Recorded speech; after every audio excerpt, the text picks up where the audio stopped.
जी अस्सलाम वालेकुम दोस्तों। आज रात का टाइम है और हम इनको कीड़ों वाली जो दवाई होती है वो दे रहे हैं।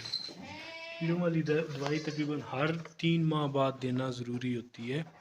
ख़ास तौर पे जो चढ़ाई वाली बकरियाँ होती हैं उनके लिए तो इंतहाई ज़रूरी होती है। लोग समझते हैं कि जो चढ़ाई वाली बकरी है उसको देने की ज़रूरत नहीं है, जबकि मेरे तजर्बे में बात आई है कि जो बाहर जाने वाली बकरी है उसको ज़्यादा ज़रूरत होती है।